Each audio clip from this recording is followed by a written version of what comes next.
Muito bom dia a você que está na terceira hora do Jornal da CBN, edição desta segunda-feira, 31 de outubro de 2022. Conversa de Política. Especial Eleições 2022.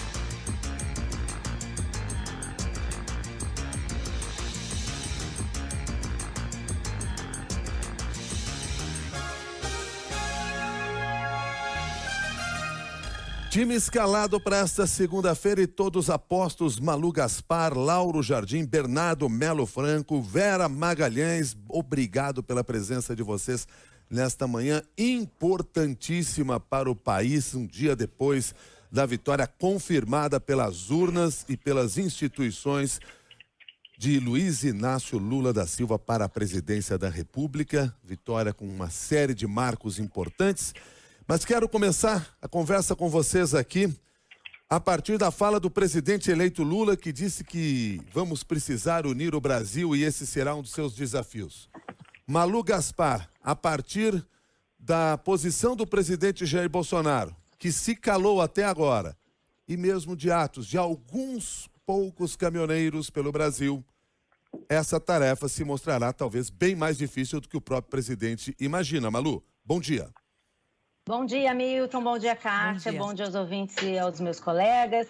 Sim, Milton, acho que a vitória do Lula foi uma vitória muito expressiva, né? Mas sem querer tirar o mérito da vitória dele de maneira alguma. Acho que tem duas coisas para a gente analisar aí. Primeiro que, assim, a coisa ficou muito próxima, né? A votação do Bolsonaro foi muito próxima da votação do Lula, o que mostra... não só que o Brasil está muito dividido, mas que talvez se o Bolsonaro não tivesse cometido tantos erros, ele pudesse ter ganhado. Isso significa que ele tem uma força que não é desprezível e com a qual o Lula vai ganhar. A boa notícia é que o Lula já entendeu isso e ele fez ao longo da campanha os movimentos que ele tinha que fazer para ganhar a eleição. Se é verdade que o Bolsonaro perdeu porque errou e fez muitos movimentos mal calculados, também é verdade que o Lula fez movimentos bem calculados, como esse da Frente Ampla. E se ele montou essa frente ampla, foi capaz de montar essa frente ampla para ganhar a eleição, ele vai ter que repetir isso no Congresso, num desafio que eu acho que é bem mais complicado, porque há uma série de outros interesses em jogo, né? Ali ele vai ter que lidar com outras questões, uma oposição ruidosa, e um centrão acostumado, viciado em orçamento secreto, né? O Lula, a principal promessa dele nessa campanha foi a de recolocar os pobres no orçamento e também recompor as políticas sociais, os programas sociais do governo passado, né? Mas para isso ele vai ter que encontrar recursos, né? A gente viu... Cansamos de falar aqui na campanha da farra fiscal que foi feita ao longo do governo Bolsonaro, dos gastos agora nesses últimos meses que o governo teve para tentar ganhar a eleição. Isso vai deixar um passivo para o próximo governo com o qual o Lula vai ter que lidar. E a gente sabe que para colocar os pobres no orçamento como ele prometeu, ele vai precisar encontrar esses recursos e tirar do orçamento secreto. Hoje o orçamento brasileiro ele tem muito pouca margem para você gastar o dinheiro. E o orçamento secreto foi o que sustentou o governo Bolsonaro ao longo dos seus 4 anos, né? E no comando do orçamento secreto tem um Arthur Lira. O Arthur Lira que disputa a reeleição e que já passou os últimos meses, as últimas semanas, fazendo acordos para voltar, para se reeleger na Câmara. Não é desprezível que ele tenha feito ontem um discurso, o Arthur Lira, de quem vai respeitar o resultado das eleições, de quem vai negociar. Antes mesmo da vitória do Lula, tudo que se ouvia no Centrão era vamos recompor, vamos negociar. Hoje o presidente do União Brasil está dizendo que vai ser muito mais fácil para o Lula, o Congresso, do que foi para o Bolsonaro, tudo isso mostra que o Centrão continuará sendo o Centrão, vai recompor, vai se juntar com quem for o presidente de plantão. E Malu, nas palavras... Oi? Não, antes da gente seguir à frente aqui nessa análise, deixa eu colocar os nossos outros companheiros e companheiras nessa nossa conversa aqui, até porque nós estamos nessa mesma linha. Estou com a Vera Magalhães também. Vera, bom dia para você. A Malu já abriu aqui a nossa conversa chamando a atenção para essa história da relação com o Congresso. Vamos por aí, Vera? Bom dia, Milton. Bom dia, Cássia. Todo mundo que nos ouve, meus colegas. Vai ser uma governabilidade que tem de ser construída, como ela dizia, Milton, e tem de ser construída ao centro e à direita. O Lula vai ter que procurar aqueles partidos que o PT classificou durante a campanha como partidos que pertencem ao campo da democracia, mesmo não estando no mesmo campo ideológico do PT. Então, eles entendem que, para além dos que já estão na coligação do Lula e aqueles que entraram, ainda que parcialmente, no segundo turno, tem conversa com o PSD, do Gilberto Kassab, tem conversa com a União Brasil, que saiu derrotado na Bahia, que era a sua principal aposta, né, nesse segundo turno, e que tem como seu presidente Luciano Bivar, que já demonstrou alguma maleabilidade para conversar com o Lula, queria até fazer isso antes mesmo do primeiro turno, trazer na integralidade o Cidadania, que está federado com o PSDB, então vai ser uma negociação um pouco mais tortuosa, mas o PSDB saiu muito diminuto das urnas e pode com isso topar um diálogo que se tentou lá atrás na redemocratização, depois se tentou de novo em 1994 e nunca prosperou de fato. Quem sabe agora tem uma nova janela histórica para isso acontecer. E aí trazer a parte do centrão não bolsonarista, né? Aquela mais fisiológica. E aí esbarra no que a Malu também tratou no comentário dela, que é o orçamento secreto. Tudo isso vai depender do que o Supremo vai fazer em relação a esse mecanismo criado no governo Bolsonaro, essa engenhoca bolsonarista, não tem como negar esse DNA do orçamento secreto, mas é o tipo de engenhoca que funciona e que depois de criada é muito mais difícil de tirar. Se o Supremo declarar a inconstitucionalidade do orçamento secreto, certamente o Congresso vai encontrar um outro meio de continuar tendo ingerência sobre o orçamento sem precisar passar pelo Palácio, sem precisar passar pelo Executivo. Então, isso é uma coisa em andamento ainda e cujo andamento vai ser anterior à posse do Lula. Tanto a decisão do Supremo quanto a reação do Congresso vão se dar nesses 2 meses que nos separam da posse do Lula. Então, ele já vai assumir, sabendo mais ou menos como vai ser essa gestão do orçamento e entendendo o jogo para a presidência da Câmara e do Senado, que são disputas que acontecem logo no início de fevereiro, para as quais ele não pode errar. A Dilma errou nessa disputa e isso explica o impeachment em grande medida. Então, ele sabe que ele não pode cometer um erro na eleição das mesas do Congresso. Então, acho que é esse o campo que ele encontra. O Senado é também uma dificuldade, mas ele deve contar com o apoio do Rodrigo Pacheco, que ficou neutro no segundo turno e tende a ser um aliado nessa tentativa de colocar panos quentes e de construir uma governabilidade inicial para o Lula. Bom, o Bernardo Melo Franco também está com a gente, está na nossa tela. Inclusive, quem está assistindo as nossas imagens, observa não apenas o Bernardo, mas ao fundo ali, na frente da estante dele, tem uma faixa de tricampeão. Está muito feliz com o Flamengo. As redes sociais já estão dizendo que isso é uso da máquina. Uso da máquina, pois é. Mas é o seguinte, segura um pouquinho aí, Bernardo. Vamos falar de outra faixa, por enquanto, que é a faixa presidencial. Talvez esteja rolando um apego em relação a essa outra faixa. E para isso eu vou colocar na conversa aqui o Lauro Jardim. Também, né? O outro é tri também. Não é? O Lauro Jardim, porque o Lauro Jardim tem uma informação que eu não ouvi até agora, Lauro. Onde o presidente Jair Bolsonaro acompanhou a apuração dos votos. Bom dia, Lauro. Bom dia, Cássia. Bom dia, Milton. Bom dia, meus colegas. Vera, Malu, Bernardo. Bom dia, ouvintes. Cássia, o Bolsonaro ontem ele surpreendeu parte da equipe dele e até o os brasileiros, né? Porque ele deixou o Palácio da Alvorada ontem, logo ali depois das 5 da tarde, o horário que se iniciou o processo de totalização dos votos. E aí, a partir dele, fez um mistério em torno dele sobre o local em que ele estava. Parte dos assessores diziam que ele tinha ido à Granja do Torto, que é ali uma das residências oficiais da Presidência da República, que hoje está sendo ocupada pelo Paulo Guedes. Tinha uma outra parte que se dizia completamente no escuro, que o presidente estava fazendo segredo de onde é que ele tinha ido.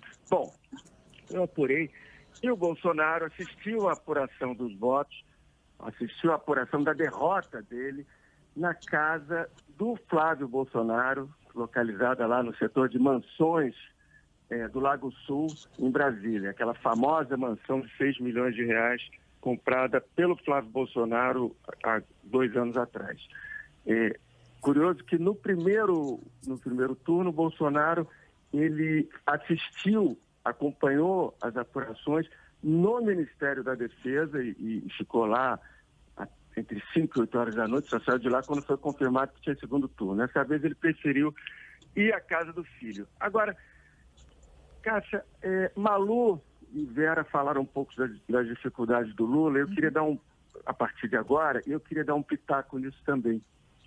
Pelo seguinte, que o Lula vai assumir a presidência no dia 1º de janeiro numa situação inédita para ele por alguns motivos. Primeiro, porque ele deve uma parte dos votos dele, não à esperança que o programa de governo dele ou a figura dele inspiraram, mas também em parte do eleitorado pela versão que parte do eleitorado tem do Bolsonaro. O Lula também vai governar, e isso é uma novidade para ele, um Brasil bem mais à direita do que ele pegou em 2003, no primeiro mandato dele. Um país que está rachado. Agora, tem um contexto que eu considero novo mesmo para o Lula, que ele vai ter que enfrentar, que é o seguinte: ele pela primeira vez vai ter que enfrentar uma oposição de verdade, uma oposição aguerrida, organizada, sem o menor problema de consciência, com falta de escrúpulos, uma oposição, por exemplo, que o PSDB nunca conseguiu ser entre 2013 e 2010. Vai ser uma oposição, obviamente, comandada por um Bolsonaro que foi derrotado, mas que vai continuar liderando quase metade do país em termos de votos, como a Malu ressaltou. Ele fez o governador de São Paulo, o governador do Rio também é aliado dele, e outros governadores pelo país. Ele tem um partido que tem a maior bancada na Câmara, o PL. No primeiro turno, no dia 2 de outubro, 20 dos 27 senadores eleitos são aliados dele, e ele também vai ser um opositor diferente, porque ele não é forte apenas nesses canais tradicionais da política, Cássia.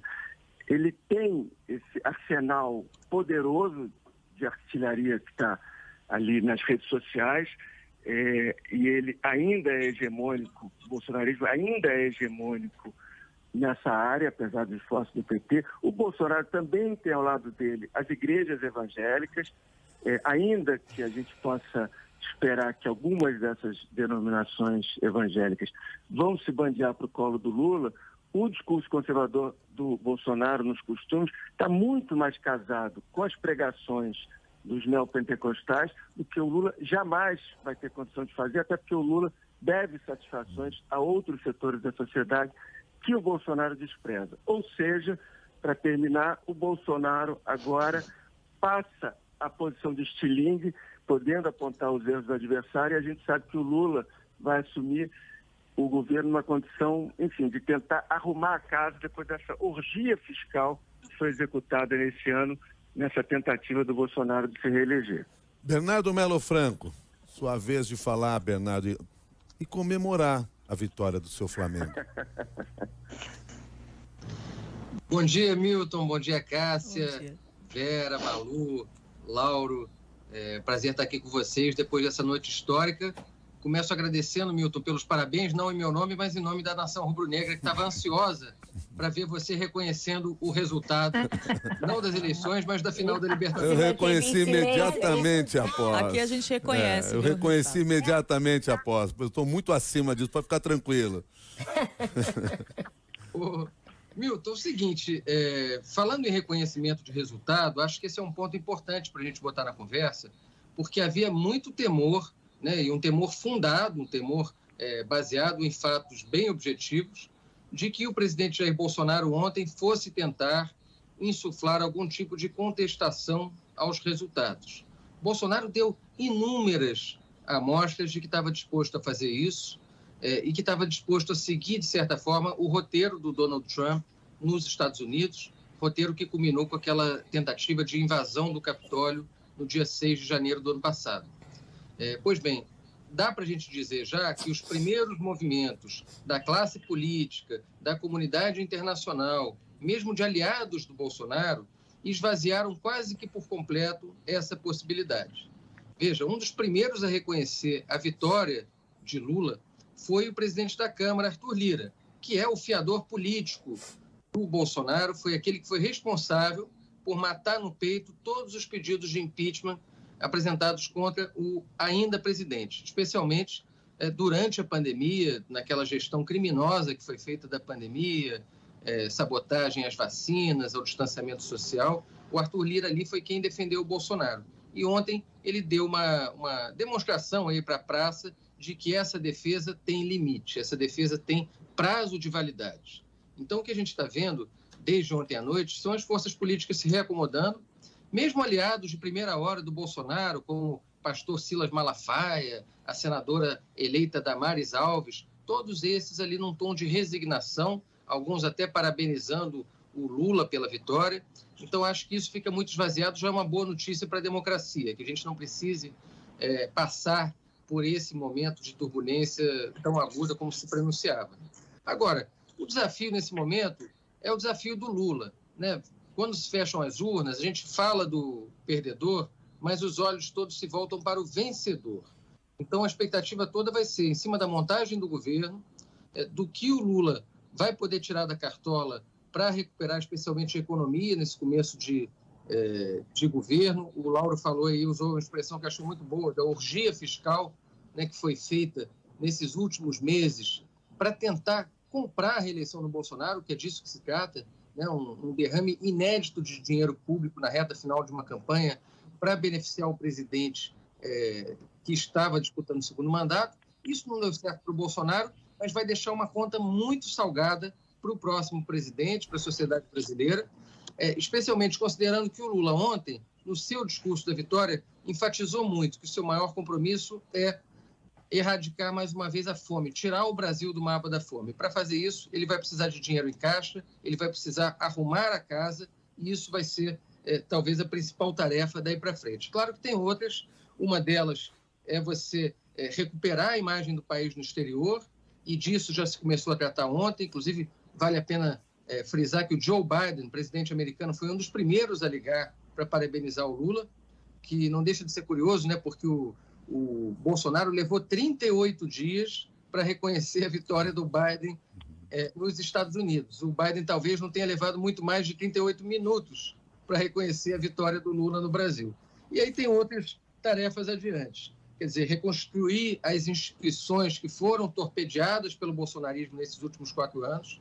Isso é muito importante. Eu estou falando não só dos ministérios que Lula prometeu recriar, como o Ministério da Cultura, recuperar o Ministério do Meio Ambiente, mas também instituições que foram muito aparelhadas e muito maltratadas nesses últimos anos, especialmente órgãos de controle, como a Polícia Federal, o próprio Ministério Público Federal, né, o Augusto Aras, a PRF, né, que ontem deu um último sinal ali de completa subordinação ao projeto político do Bolsonaro. E que, aliás, está se esperando a mobilização da PRF para liberar rodovias que estão paradas, né? Porque ontem eles estavam parando o eleitor por causa do pneu careca e do farol queimado. Mas agora tem cidadão parado na rodovia porque o caminhão está atravessado. E a PRF não apareceu até agora, nem se pronunciou até agora.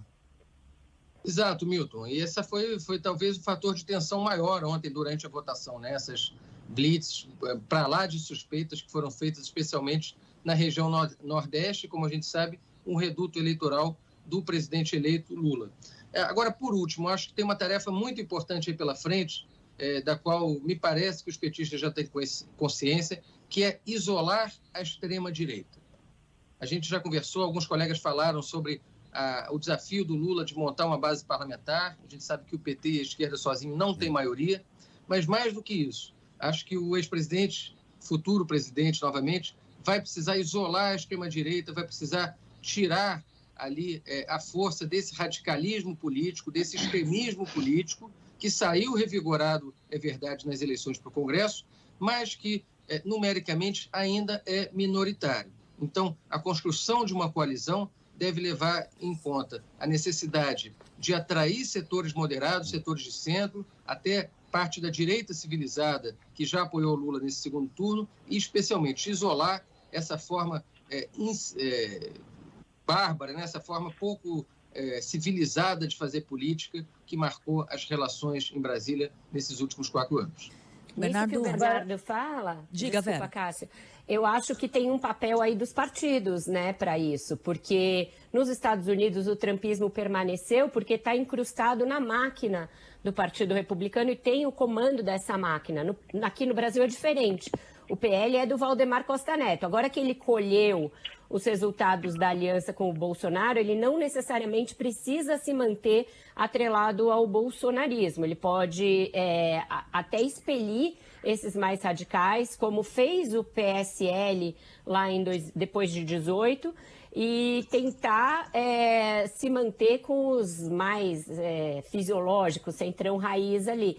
Mas esse cálculo eu não tenho de cabeça, de quanto dos eleitos, dos 100 eleitos, 99 eleitos do PL, representam o PL Valdemar e quantos são o PL Bolsonaro. Isso é importante da gente saber, para saber se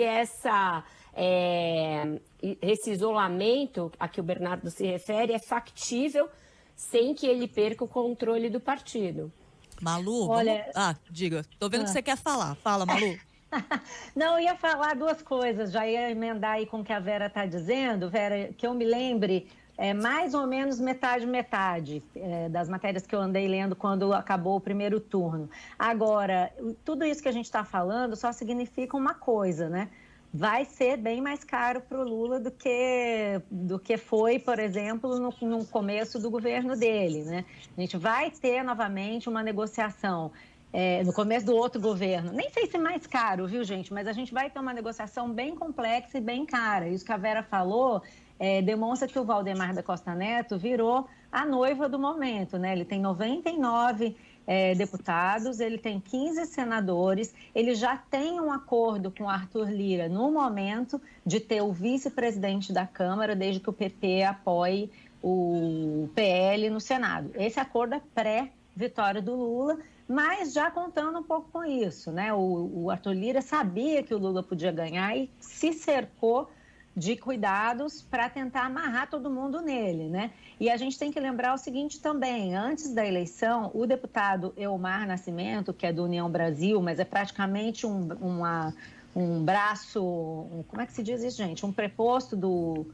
Lira na Câmara, ele é uma extensão do poder do Lira na Câmara, deu uma entrevista muito significativa, dizendo assim, se o Supremo Tribunal Federal acabar com o orçamento secreto, como é o que se prevê, né, tem um julgamento para acontecer lá sobre a Rosa Weber, e a previsão é que os ministros realmente considerem o orçamento secreto inconstitucional, pois o Elmar Nascimento já falou, se fizerem isso, a gente vai, se mexerem com o nosso, a gente vai mexer com o deles. O que isso significa? Vamos mexer com o dinheiro do judiciário, auxílios, recursos e tal, né?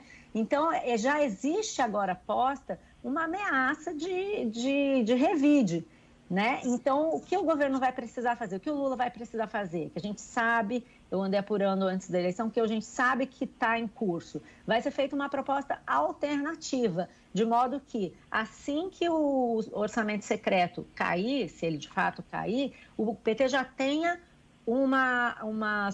alguma coisa para substituir. E a proposta é pegar um tipo de emenda que já tem lá no orçamento, que é impositiva e é de bancada, mas para fazer uma coisa na linha, olha, vocês querem gastar esse dinheiro, que antes era o orçamento secreto, né, que tinha como essa diferença, é obrigatório gastar o dinheiro do deputado, não precisa negociar, o deputado vai ter esse dinheiro. Só que não vai ser no esquema do secreto. Não vai ser uma coisa assim, você manda para onde você quiser, o dinheiro da Codevasf, etc., e não precisa falar para ninguém. Vai ser assim, é impositivo, mas você tem que botar nesses programas aqui que o governo quer, de modo que haja um meio termo, né? O grande problema para o Lula do orçamento secreto é que ele não controla para onde vai o dinheiro. E ele quer poder controlar para onde vai o dinheiro, como a gente falou. Gente, é o seguinte, eu vou chamar o repórter CBN, aí na volta eu abro o próximo bloco já com Lauro Jardim. O que vai ser o governo Lula a partir de agora? Lembra que na sexta-feira, quem estava aqui com a gente dizia assim que o Lula tinha falado que fiquem tranquilos, às 8 da noite eu já vou estar indicando o ministro. Ele agora pediu 2 dias, né, para dar uma descansada.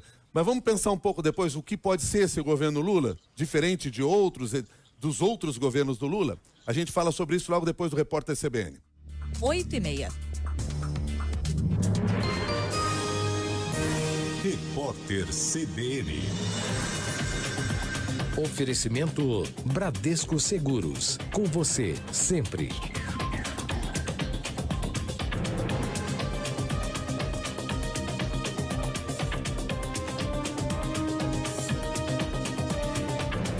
Segunda-feira, 31 de outubro de 2022. A União Europeia se comprometeu a aprofundar as relações com o Brasil depois da eleição de Lula em todas as áreas de interesse mútuo, como o meio ambiente, mudanças climáticas, comércio e agenda digital. O alto representante do Bloco para a Política Externa e Segurança, Joseph Borrell, afirmou que o Tribunal Superior Eleitoral conduziu o processo de maneira eficaz e transparente e demonstrou, mais uma vez, a força das instituições brasileiras e sua democracia. O presidente da Rússia, Vladimir Putin, afirmou que a alta votação obtida por Lula confirma a elevada autoridade política do petista. Por meio de uma rede social, o líder da Ucrânia, Volodymyr Zelensky, parabenizou o brasileiro. Afirmou que confia na colaboração de um velho amigo do país do leste da Europa e disse que quer reforçar as relações bilaterais. Hoje, o presidente da Argentina, Alberto Fernandes, deve vir ao Brasil para se encontrar com o presidente eleito, segundo o jornal O Globo.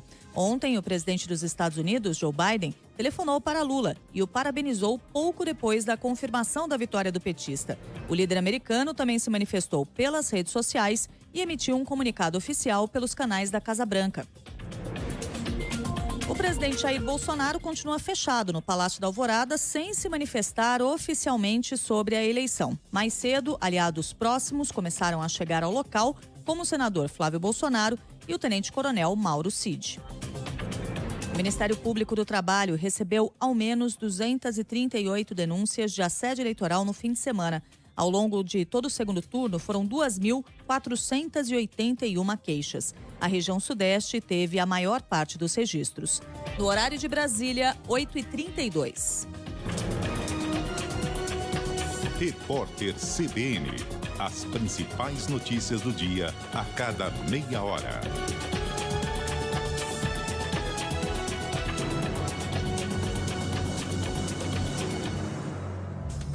Na sequência, segundo tempo da nossa conversa de política especial.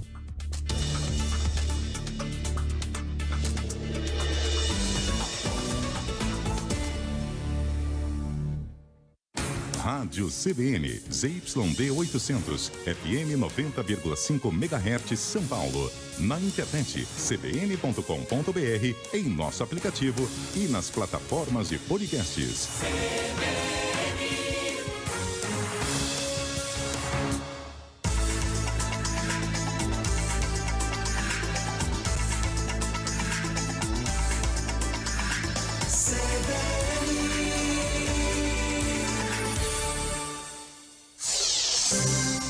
8h33.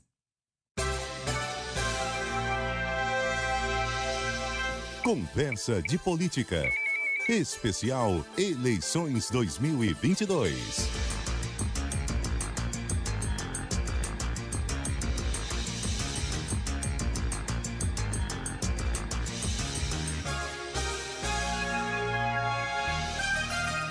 Hoje com Vera Magalhães, Bernardo Melo Franco, Malu Gaspar e Lauro Jardim, conforme prometido, abro essa rodada agora de conversa com você, Lauro Jardim, para a gente pensar o que será o governo Lula.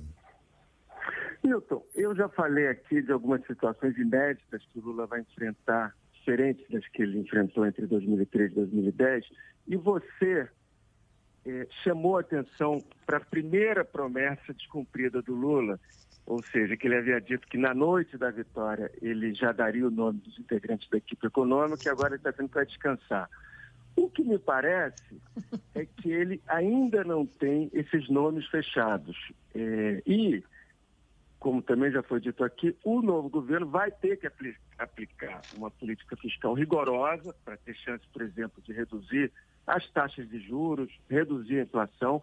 E o fato é que ninguém sabe ainda o que o Lula vai fazer. Ele, durante a campanha, ele nunca deu mais do que pistas genéricas sobre os caminhos que ele ia tomar.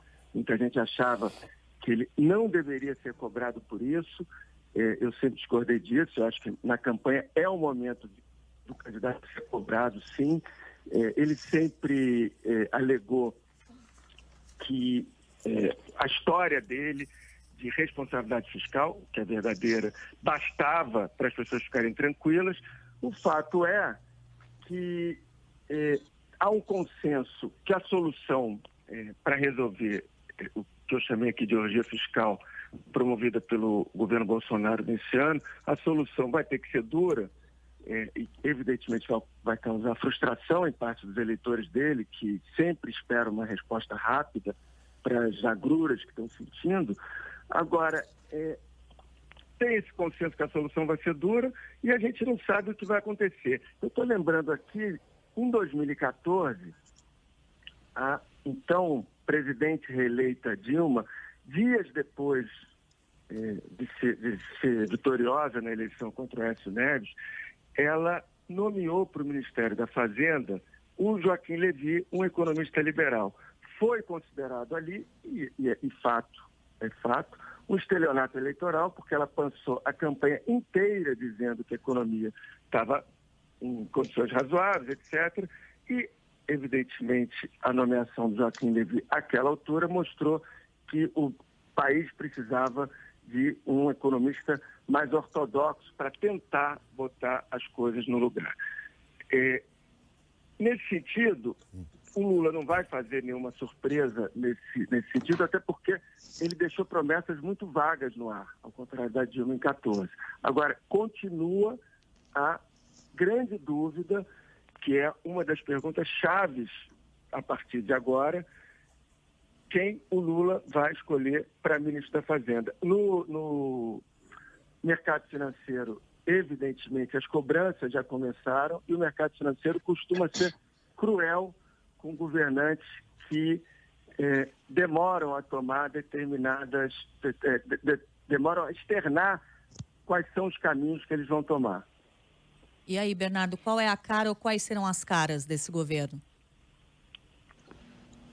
Olha, Cássia, o ex-presidente Lula, agora presidente eleito Lula, ele reassume a presidência exatamente 20 anos depois da sua primeira eleição, aquela eleição histórica lá de 2002.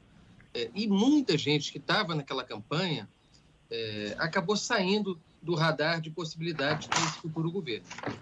Alguns morreram, né, caso do Márcio Tomás Bastos, que era ministro da Justiça, caso do Luiz Guxiquem, um companheiro de Lula desde a fundação do PT.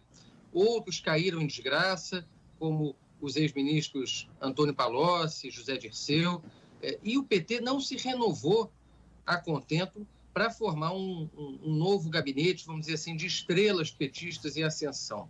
Eu não consigo ver, nesse momento de partida, nomes com o tamanho de algumas figuras que compunham aquele primeiro ministério lá em 2002. Então, certamente, alguém que vai ter cadeira cativa nesse ministério é o Fernando Haddad, que perdeu a eleição em São Paulo, foi o candidato presidencial em 2018, substituindo o próprio Lula, que foi impedido de concorrer. O Haddad, com certeza, vai estar nessa equipe. Mas não consigo vislumbrar, no entorno dele, figuras assim de grande respeitabilidade dentro do PT e de grande densidade eleitoral, que já possam ser vistas hoje não só como ministros em potencial, como também como sucessores em potencial. Vamos lembrar que Lula está com 77 anos, vai ser a pessoa mais velha a assumir a presidência da República em toda a história do Brasil. E, claro, como é a ordem natural da política, termina uma eleição, os políticos já começam a discutir a próxima.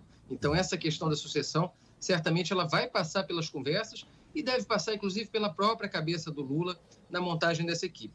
Tem alguns nomes de fora do PT que me parecem já bastante certos nesse ministério.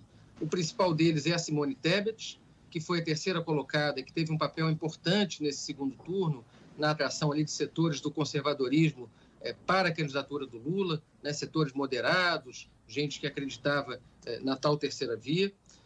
Tem a figura do Flávio Dino, senador eleito pelo Maranhão, pelo PSB, e que é dado no entorno do petista quase como certo futuro ministro da Justiça. Aliás, o próprio Lula deixou isso bem claro quando esteve em São Luís há pouco tempo, e durante um discurso disse para o Flávio Dino que ele vai ter pouco tempo para assumir o Senado, porque ele vai ser chamado para a equipe. Então, tem outras figuras aí que a gente vai precisar ficar atento. Marina, né? Quem foi, Marina Vera? deverá voltar ao ministério?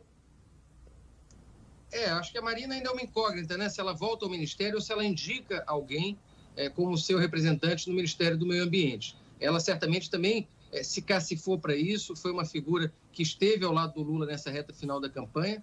Inclusive, é bom dizer, a Marina aderiu ainda no primeiro turno. Então, ela não esperou o fechamento das urnas para declarar apoio ao Lula e fez isso dizendo que acreditava no compromisso de Lula com a causa ambiental, com o combate ao desmatamento e também no simbolismo que tinha essa candidatura como uma frente democrática, né? Uma frente para barrar a reeleição do Bolsonaro e todo o projeto autoritário que ele representava. Então, são figuras para a gente ficar atento. Claro que tem algumas outras figuras ali do PT, como o Gleisi Hoffmann, o próprio Aloysio Mercadante, né, que estava ali no entorno ao longo de toda a campanha. Enfim, figuras que já participaram do governo Dilma e que retornam à baila nesse momento. E se der uma palavrinha, Milton, só sobre a Dilma, me pareceu bastante simbólico que a Dilma, ex-presidente, que foi cassada em 2016, 6 anos atrás, tenha sido homenageada pelo Lula não uma vez, mas pelo menos 3 vezes durante o discurso da vitória na Avenida Paulista. E foi depois ovacionada pela multidão que estava ali. Não me parece que a Dilma vai assumir nenhum tipo de ministério nesse futuro governo. Aliás, o próprio Lula já disse isso na campanha. Mas, de certa forma, a gente viu ali um momento de reabilitação, de redenção da ex-presidente. Foi vítima de um impeachment, saiu por baixo e ontem recebeu homenagens de todo o entorno do Lula na comemoração da vitória. Dilma que já estava, aliás, no palanque do primeiro turno, quando Lula fez aquele discurso lá na Avenida Paulista, quando se confirmava a disputa do segundo turno, e até a gente comentou sobre isso aqui, se era recomendável ou não no momento em que ele precisava ampliar ainda mais sua base e fechar menos a base no PT. Mas vamos lá, Malu, você já tinha pedido a palavra, você já vinha falando da Simone Tebet. A Simone ganhou já espaço no palanque, tomou espaço no palanque, ela mesma se candidatou para tal, se colocou à frente desse processo, e ela é candidatíssima a um ministério. Então, a Simone é ministra certa, assim, uma das poucas que a gente pode dizer que Está faltando só qual é o ministério, é isso? Exato. Ela é naturalmente cotada para a agricultura, né, para o agro, por ela vir do Mato Grosso do Sul. A Tereza Cristina, que foi ministra do Bolsonaro, é de lá, mas ela não quer. Ela quer uma pasta na área social. Gostaria muito da educação, mas tem uma concorrente fortíssima, que é dada como certa dentro do círculo mais próximo do Lula, que é a governadora do Ceará, Isolda Sela. O Ceará tem a experiência de Sobral, e a Isolda passou por uma experiência difícil ali no Ceará, né, com o próprio Ciro e tal. Ela era para ela ser a candidata, acabou não sendo, né? Então, por uma questão ali do Ciro. E então a Isolda deve ser a ministra, muito provavelmente a ministra da Educação. Falar isso agora é super arriscado, mas ela é uma candidata forte. E aí sobram outros ministérios. A ação social é possível, mas o PT tem vários quadros nessa área. Cidadania seria um luxo para ela, mas é um ministério com muito dinheiro. Dificilmente o PT vai deixar alguém que não seja petista, ainda mais com esse potencial de ser candidato em 2026, ser ministro. Então vão ter que fazer um arranjo para colocar a Simone, embora isso seja garantido que ela é. Mas eu queria falar de dois pontos aí, de dois ministérios, bem rapidinho, para deixar o pessoal também, para fazer rodar. Tem essa questão da Fazenda, a gente vai ver aí um embate entre Meirelles e similares e a galera do Mercadante. Durante toda a campanha, o que o PT dizia, os próximos do Lula diziam a pessoas do mercado, esses empresários e a área mais liberal do mercado, do setor produtivo, era que Mercadante não vai ter cargo. Então, não vai ter cargo na economia, muito possivelmente vai ter algum espaço no governo. E eu acho que a gente tem que ficar muito atento, gente, que é uma coisa que está pipocando entre os militares, quem vai ser o ministro da Defesa. O Lula vai ter um trabalho muito importante de desmontar essa resistência que existe hoje nas Forças Armadas em relação a ele. A eleição acabou, todo mundo vai respeitar o resultado, espera-se, é o que está sendo dito nos bastidores, mas o mal-estar e a má vontade com o governo Lula nas Forças Armadas é muito grande. A gente vai ter que ficar de olho nisso e o Lula vai ter um trabalho para escolher o ministro da Defesa. Muita gente fala em Alckmin, seria o único que os militares aceitariam. A gente vai ter que ver se isso avança dessa forma. Ministério que tradicionalmente ficava na mão de civis. Aliás, foi criado para ficar na mão de civis, né? Mas que no governo Jair Bolsonaro ganhou uma outra lógica, inclusive na sua forma de atuar, né? É isso. E, Vera, queria te ouvir sobre o que você quiser falar, obviamente, mas também sobre a questão de como fazer, né? Essa acomodação aí nesse governo, desse arco amplo que apoiou o presidente eleito Luiz Inácio Lula da Silva no segundo turno. Pois é, Cássia, a Malu falou aí, e é verdade, se você olhar todos os ministérios, o PT vai ter um quadro para indicar. Porque é assim, o partido deixou o poder, voltou agora, é um petista que volta ao poder. É natural que o partido sinta que, eu estou voltando para casa, como diria o Lulu Santos. Só que não é essa toada desse governo. Gente, o Jair Bolsonaro ganhou 7 milhões de votos entre um turno e outro. Não é difícil dizer que com todo o uso da máquina que ele fez, se ele tivesse mais 3 ou 4 dias de campanha, ele pudesse virar. Então, eu acho que... um Jefferson, né? Então, todo mundo tem que... Se não tivesse um Xandão, né? Sei lá... o pessoal tem que pegar e entender que sinal a banda toca. Antes, a Dilma teve um Eduardo Cunha no pé dela, que ficou fomentando o impeachment desde o dia 1. O Bolsonaro hoje, que está sumido, não se sabe se está na Granja do Torto, onde ele está, certamente já está fomentando o impeachment. Então, é um governo muito complexo, com essa extrema-direita empoderada dentro do Congresso, que vai ficar fustigando dia após dia o governo. Então, não poderá ser um governo petista. Eu acho que as homenagens a Dilma são uma coisa de palanque do calor do momento, mas não pode ter uma cara dilmista esse ministério, sob pena dele já começar sem governabilidade garantida. Então, a Simone Tebet é um nome para 26, assim como eventualmente o Alckmin, porque é uma eleição sem sucessor definido. O PT não fez ainda sucessor. Tentará fazer o Haddad? Será? Haddad cresceu muito nessa eleição, mas vem de 3 derrotas. Ele conseguiu uma derrota para cada cargo, para prefeito, para governador e para presidente. É o melhor nome? Ou está na hora do PT fazer essa transição da nova república pensando em apoiar um nome de fora do PT? O PT está maduro para essa conversa? São conversas que vão ter que vir com o tempo, mas certamente eles não vão poder empurrar a Simone Tebet para um ministério da Damares, né? Não é disso que se trata. Mesmo porque não é a Simone Tebet, eles têm que atrair vários pedaços do MDB, o pedaço dela, que não é um pedaço orgânico de votação dentro do Congresso, mas também tem o Renan Calheiros e outros para você trazer. Então, eu acho que vai ser muito do Lula, e é sempre ele, o PT vem a reboque do que o Lula manda, chegar e dizer, olha, amigos, muito obrigado. Por exemplo, não vai dar para ser como o governo de 2003, em que ele pegou um monte de derrotado do PT para governo do Estado e colocou no ministério. Isso certamente não será possível dessa vez. Esse pessoal vai ter que se contentar com cargos de segundo escalão. Conversa tensa, principalmente porque a gente não tem uma transição garantida, gente. Isso também é inédito, né? Entre tantos ineditismos, até agora o governo não deu nenhum sinal de que pretenda fazer uma transição minimamente institucionalizada. Então não vai ser fácil a vida dele depois desses 2 dias de descanso. O único que não nomeou ministro ainda foi o Lauro aqui nessa nossa conversa. Vamos lá, Lauro. O que você já pôde apurar? Milton, na verdade, entre os petistas, o que a gente tem sobre o próximo ministério são muitas interrogações. A Malu citou aí a possibilidade da... Opa, nós estamos com... Lauro, teu som não tá bom. Vamos ver se a gente consegue... Segue aí, vamos lá. Alô? Oi. Agora deu bom. Vamos lá. Na verdade, tem uma grande interrogação e é natural que seja assim, briga por cargos nesse governo Lula, de todos esses partidos, né? A aliança é muito ampla e o Lula repetiu várias vezes que não será um governo só do PT, o que abre as ambições de vários partidos, incluindo os partidos que hoje apoiam o presidente Bolsonaro. Agora, eu queria também tocar um outro ponto, Milton.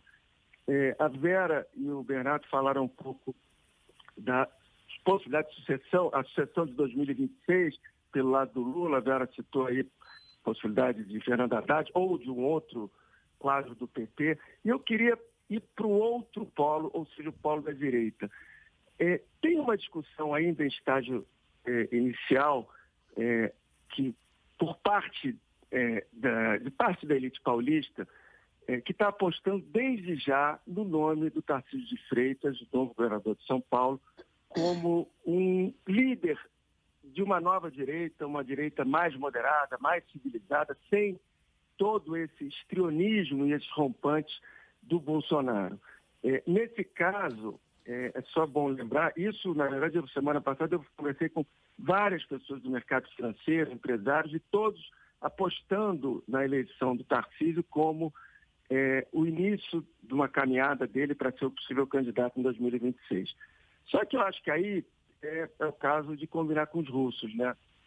Porque, na vida real, o Bolsonaro continua sendo o líder do exército da direita / extrema-direita. Daqui a 4 anos o Bolsonaro vai ter 71 anos e, assim como o Lula foi agora, ele era a única pessoa no campo da centro-esquerda e da esquerda que poderia disputar uma eleição com chances contra o Bolsonaro vai chegar em 2026 nessa mesma situação. Ou seja, até onde a gente pode entender as coisas, ele é o único político da direita, até a extrema-direita, é sempre bom botar esse espectro amplo, com uma liderança para essa disputa presidencial.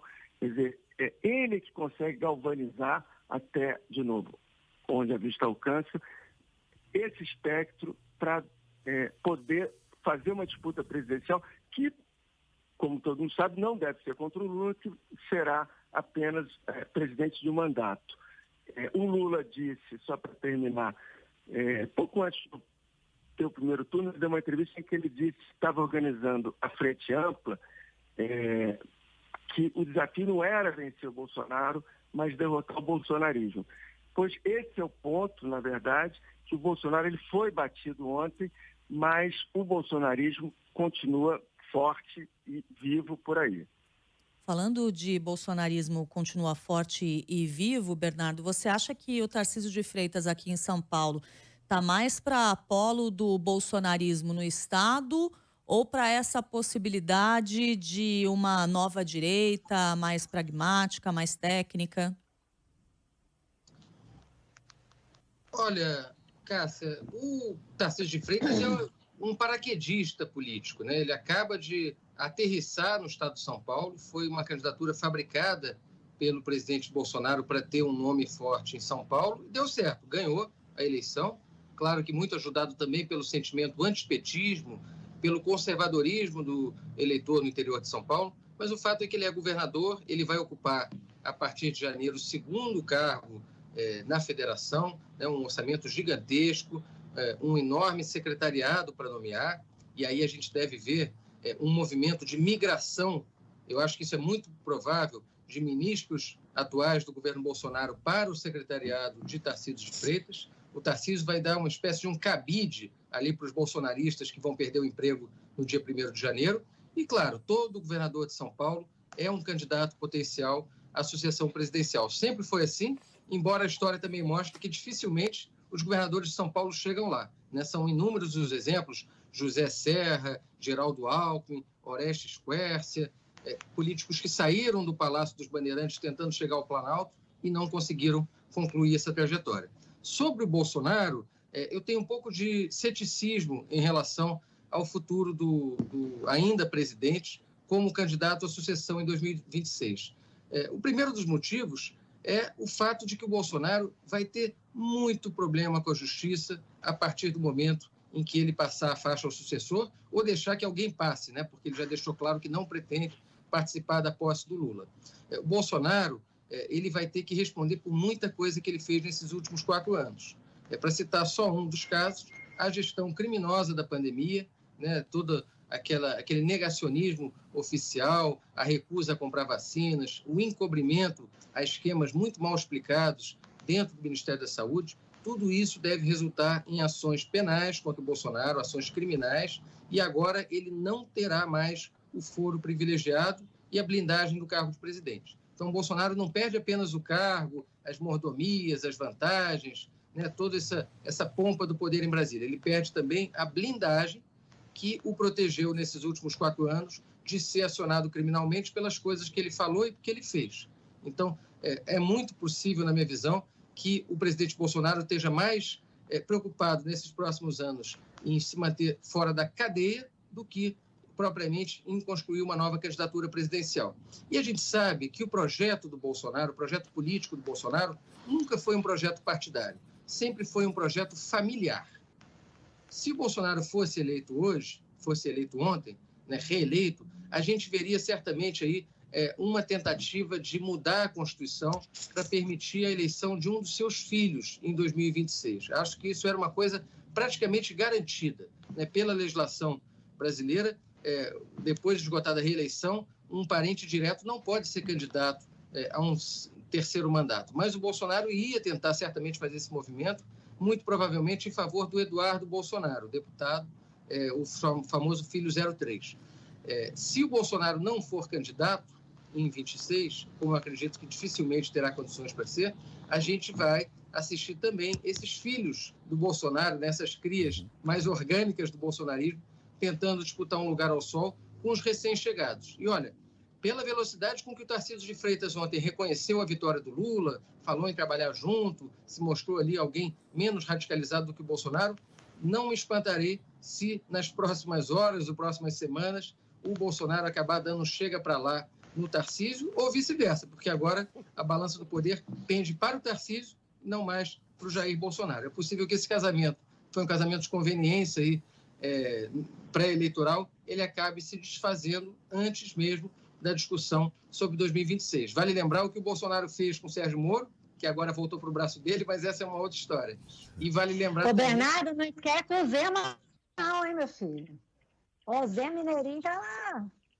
O Romeu Zema é um desses personagens que apoiaram o Bolsonaro no segundo turno e que também desejam ter um brilho próprio, um projeto próprio de poder.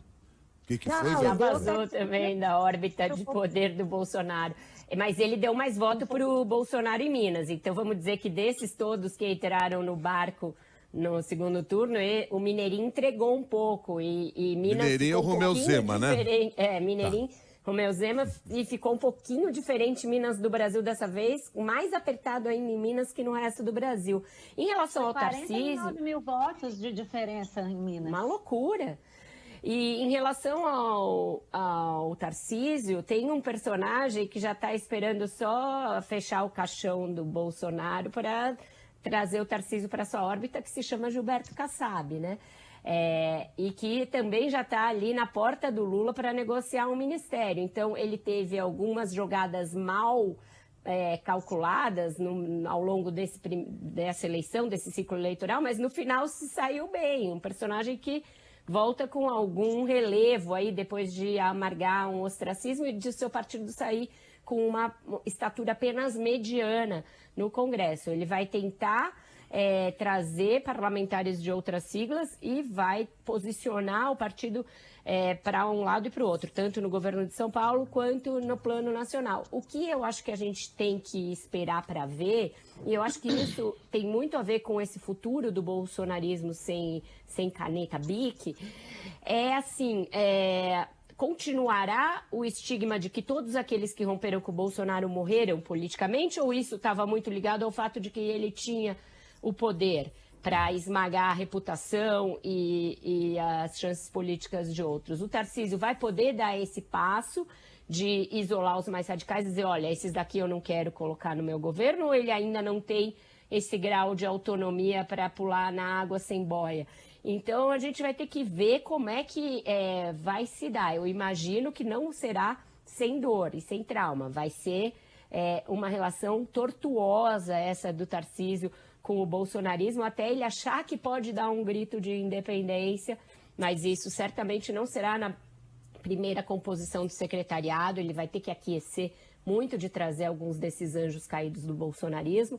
E certamente não se dará sem trauma, porque o eleitorado não conhecia o Tarcísio, ainda não conhece, o Tarcísio ainda não conhece São Paulo, ele só teve esses milhões de votos que ele teve graças ao Jair Bolsonaro. Então, se ele começar logo de cara a virar as costas para o Bolsonaro, o próprio eleitorado vai achar que ele é um traidor, um vira-casaca, alguma coisa assim. Então, ele vai ter que esperar o eleitorado superar a derrota do Bolsonaro para começar também dar os seus pulos fora do bolsonarismo. Difícil essa dinâmica. Eu já tô aqui nos acréscimos. Então, sua última palavra agora, então, Malu, só para fechar aqui essa nossa conversa. Não, só ia terminar só comentando isso que a Vera falou. Acho que não vai esperar tanto assim, não. O Tarcísio já se emancipa. Só isso. Depois a gente fala mais. Tá bom, então. Que a gente possa voltar a conversar com esse grupo todo aqui, Bernardo, Lauro. E que a gente possa voltar a conversar no país, né, Milton? Pelo amor de Deus, pessoal, acabou a eleição, podem retomar as relações familiares, sorteio o amigo secreto. Diga. Famílias vão se reunir. Por favor, marquem o Natal, marquem o Réveillon, parem de só pensar em política. Gente que nunca pensou em política na vida, agora rompendo relações... Tchau, gente. Valeu, Lauro. Valeu, Bernardo, Vera, Malu. Obrigado pela conversa de política especial desta segunda-feira. Até mais. Tchau, tchau.